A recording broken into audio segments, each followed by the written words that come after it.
Hi, I'm Luis Muñoz González, a research associate at Imperial College London, working on the project Adversarial Machine Learning on the Edge, in collaboration with Professor Emil Lupu, who is the PI for this project.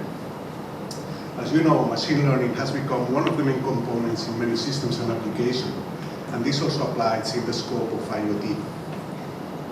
On the other hand, the increase of the computational capabilities of edge devices have made the use of machine learning models very appealing on these edge devices. We start to see many applications of machine learning on devices like Raspberry Pi or the Intel Neural Computer Stick. And there are also specialized devices for computing machine learning models on edge devices such as NVIDIA Jetson Nano or Google Edge TPU. At the same time, there are some typical programming frameworks for deep learning such as PyTorch or TensorFlow that have developed their own frameworks for machine learning on the edge. The main challenge that we have here is to compress the machine learning models that typically contains millions and millions of parameters, such as it is the case in deep and convolutional neural networks. So the main challenge is to reduce the size of the models in order to make it fit in the memory of these devices, to enhance the performance in terms of inference time and memory and energy consumption.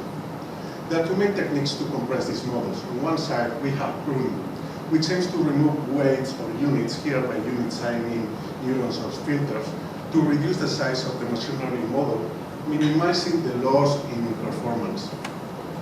Pruning can be performed both during or after training, but a typical configuration for pruning is first to pre-train the model, then we prune it, and finally we fine-tune the model. So as you can see in the figure, we can remove some weights or some of the units and the weights associated to those units. We can also apply quantization, which aims to reduce the model size by using less bits to represent the model parameters. For example, instead of using a floating point with 32 bits, we can use integrals.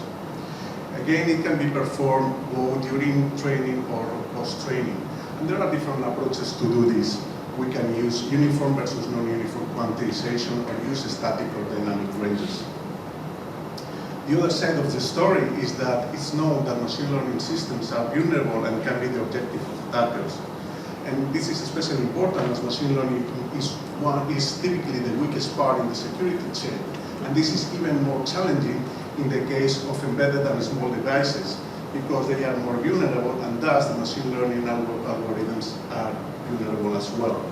So there is an increasing community on adversarial machine learning that tries to investigate and understand the vulnerabilities of machine learning and tries to come up with defensive methods to mitigate these threats. Although there is a growing interest in the topic, at the moment, robustness of machine learning on the edge has been less explored. The threats that I'm talking about are two. At test time, machine learning models are vulnerable to evasion attacks where the attackers aim to find the blind spots or the weaknesses to produce deliberate errors in the model. At training time, machine learning systems are vulnerable to data poisoning attacks where the attackers compromise the data collection to subvert the learning process in order to degrade the performance in a targeted or an indiscriminate way. This can, for example, enable the creation of backdoors in the machine learning model. And it's worth noting that attacks can be used in combination. So, for example, poisoning attacks can facilitate future evasion.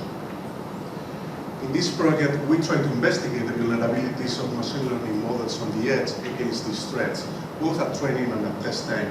We aim to develop robust techniques for machine learning models at the edge, trying to minimize the loss in accuracy and enhancing the performance. For this, we need to look at the trade-offs between robustness, accuracy, and performance.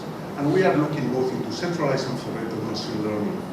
At this moment, we are developing a library in PyTorch to systematically test the robustness of compression techniques such as pruning and quantization against different attacks at test time. We are also looking at the vulnerabilities of pruning algorithms in the presence of an adversary, both at training and test time.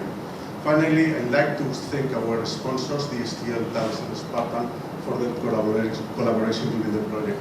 Thank you very much for your attention. I'm happy to talk to you.